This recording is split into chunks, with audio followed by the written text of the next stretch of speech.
حكم في انجلترا اسمه مايك دين. في اختلاف جدا كبير جدا على الحكم ده. هل الحكم ده مانشستراوي من بيشجع مانشستر ومتحيز لنادي مانشستر، ولا ليفربولي، ولا لندني؟ النهارده من فتره كان في ماتش تشيلسي توتنهام، اللي هو كوكوريلا كان بيلعب، كان في كورنر وكان كوكوريلا شده راميرز روميرو شده من شعره. الراجل ما شاء الله شعره قد كده، فروميرو شده من مين؟ حكم الفار هو الحكم ده. ف مايك دين عنده مشكلة، يعني الناس بدأت تتكلم عليه وهو من أكبر حكام إنجلترا سنا وخبرة. امبارح ليفربول كان بيلعب مع ويلفرهامبتون، وحكم الراية رفع كورة اوفسايد. الناس كلها استغربت، حسبها ازاي اوفسايد؟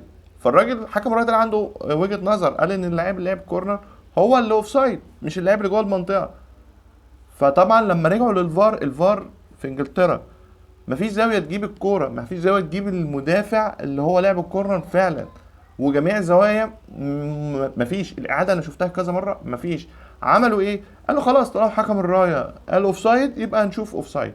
واحد من الجماهير ما شاء الله، وانا بجيب لكم الحاجات الحصريه اهو، صور الهدف، وفعلا الكوره ما فيهاش اي حاجه والكوره مش اوفسايد. ومايك دين برضو كان حكم الفار.